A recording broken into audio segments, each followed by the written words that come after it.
Students, so today we are going to understand the Constitution of India for the class 3rd, 4th, 6th, 7th, 8th, 9th, 10th and further. Constitution of India for class 10th. Term Constitution. At the first we should know about the term Constitution. पहले हमको constitution का अर्थ होता है संविधान। Term constitution को पहले हम समझ लेते हैं। Society has constitutive rules that make it and differentiate it from other kinds of the societies. Society के कुछ नियम होते हैं, रूल्स होते हैं जो दूसरी सोसाइटी से उसको अलग करते हैं। In large societies in which different communities of people live together, constitutive rules are formulated through consensus, and in modern countries this consensus is available in written form which we call a constitution. देखिए, large societies में जब हम सिर्फ एक place की बात करें, town की बात करें, गांव की बात करें, विलेज की बात करें, तो एक कम्युनिटी होती है और वहाँ पर जो है वहाँ इतना प्रॉब्लम नहीं आता है। पर लार्ज सोसाइटीज़, जब हम स्टेट और जब कंट्री की बात करेंगे तो यहाँ पर जो है डिफरेंट मीन हो जाएगा सोसाइटी का। Communities of people live together, सारे लोग डिफरेंट कम्युनिटी के लोग टुगेदर एक साथ रहते हैं।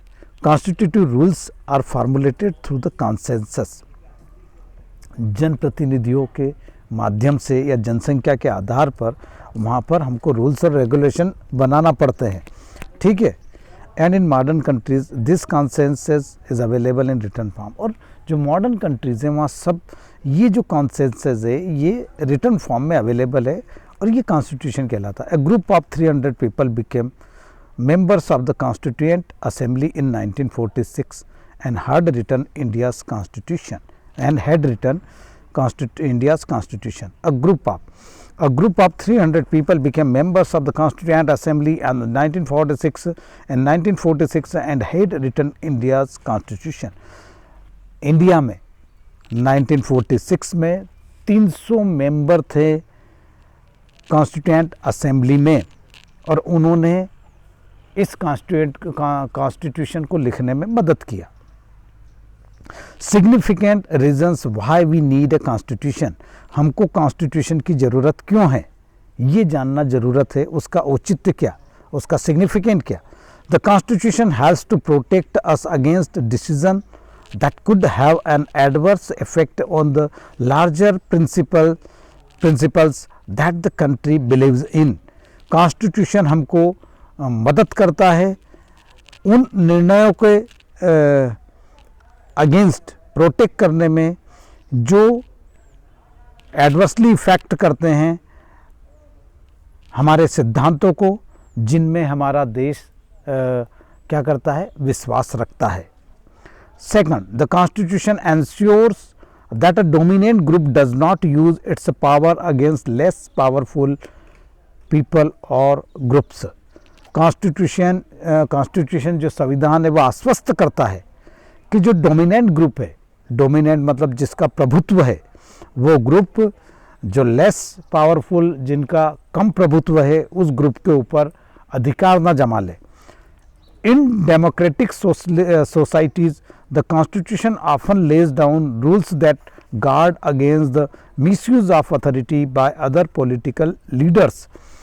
डेमोक्रेटी में, प्रजातांत्रिक सोसाइटी में, समाज में कॉन्स्टिट्यूशन जो है हमेशा क्या करता है, वो गार्ड करता है।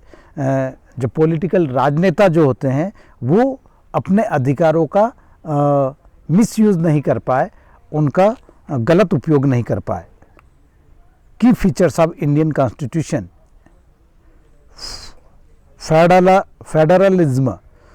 Federalism This refers to the existence of more than one level of government in the country.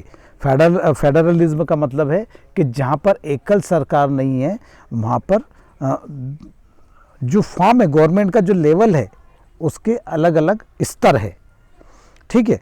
तो this refer to the extension of more than one level of government in the country. Country में हमारे शासन के government के level ज़्यादा है। In India we have government as the state level. देखिए सबसे पहले हमारे यहाँ गवर्नमेंट जो है वो यूनियन लेवल पे है, सेंट्रल लेवल पे है, जिसको केंद्र सरकार कहते हैं, केंद्रीय शासन कहते हैं।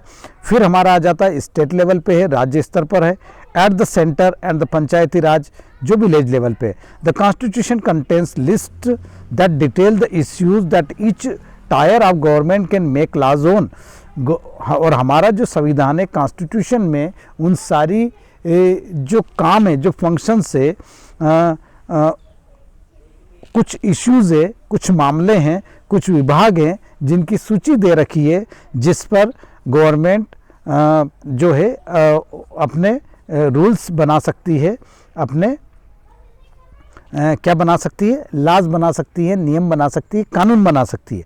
और उन सूचियों में क्या होता है, एक सूची है यूनियन लिस्ट है जो सेंट्रल की है, सेंट्रल गवर्नमेंट उस पर कानून बना सकती है।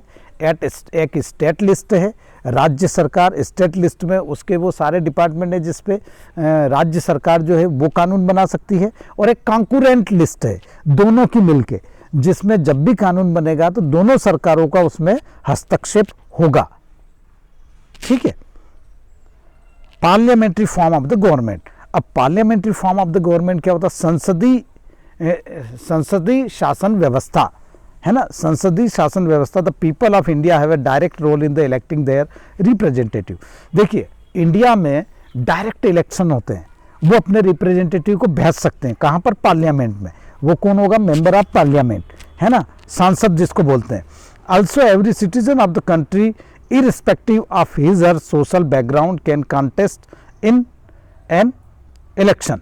ठीक है। दूसरी बात है कि कोई भी व्यक्ति उसकी कास्ट, क्रीड, उसकी पोजीशन, उसका स्टेटस के बाद भी वो चुनाव में लड़ सकता है।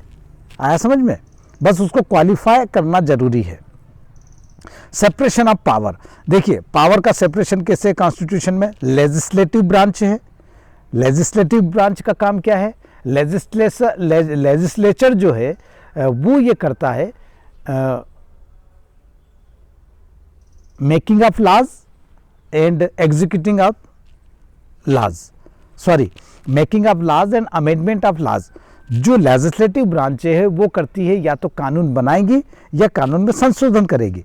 फिर एग्जीक्यूटिव ब्रांच का काम हो गया कि जो कानून बन के आया है उस कानून को लागू करवाना, उस पर काम करवाना, ये एग्जीक्यूटिव का हो गया। और जुडिशली ब्रांच जो है डिस्पेंसिंग ऑफ जस्टिस, वो न्याय की व्यवस्था करेगी, है ना। There are three organs of the government. The legislature refers to elected representative by the people. The executive is a smaller group of the people who are responsible for the implementing laws and running the government. The judiciary refers to the system of courts and the dispensing of justice. The fundamental rights. Okay. Our constitution gives us the fundamental rights. हमारे constitution में हमने fundamental rights दे रखे हैं. The constitution guarantees the rights of the individuals against the states as well as against the other individuals. constitution ने ये guarantee दे रखी है कि एक व्यक्तिगत जो है उसके मौलिक अधिकार है, व्यक्ति के मौलिक अधिकार है, नागरिक के मौलिक अधिकार है, और स्टेट जो है as well as against other individual. It also guaranteed the rights of the minority against the majority. दूसरी बात है कि उसने ये अधिकार भी दे रखे हैं कि जो मेजॉरिटी है उसके अलावा जो माइनॉरिटी है, जो अल्पसंख्यक लोग हैं, उनको भी अधिकार दे रखे हैं। The fundamental rights in the constitution include right to equality, है ना, मीन्स समानता का अधिकार, राइट टू फ्रीडम, स्वतंत्रता का अधिकार, राइट अगेंस्ट एक्सप्लॉयटेशन मीन्स शोषण के विरुद्ध आवाज उठाने का अधिकार, right to freedom of the religion, है ना, मीन्स आपका हो गया धर्मनिरपेक्षता, और freedom to religion, right to freedom of religion means आप किसी भी धर्म को मान सकते हैं। कल्चरल एंड एजुकेशनल राइट्स, है ना, सांस्कृतिक और शिक्षा ग्रहण करने का अधिकार, राइट टू कॉन्स्टिट्यूशनल रेमेडी, वो अधिकार जहाँ पर हम न्याय, कॉन्स्टिट्यूशनल रेमेडीज मतलब हम न्याय से निदान प्राप्त कर सके, है ना, संविधान से निदान प्राप्त कर सकते, कोर्ट के माध्यम से, न्यायपालिका के माध्यम से। सेकुलरिज्म, सेकुलरिज्म का कितना बढ़िया यहाँ पर क्या दिया है, मंदिर दिया है, गुरुद्वारा दिया है ना, हम सब साथ साथ है। A secular state is one in which the state does not officially promote any other one religions as the state religion. Secular state वो state होती है जो अपने स्टेट के अधिकार के अनुसार किसी भी एक रिलीजन को स्टेट का रिलीजन घोषित नहीं कर सकती है ना। मतलब इसका कहने का मतलब है कि राज्य का या शासन का कोई अपना रिलीजन नहीं होगा, ठीक है। So that is the, thank you very much, this is the lesson is completed now.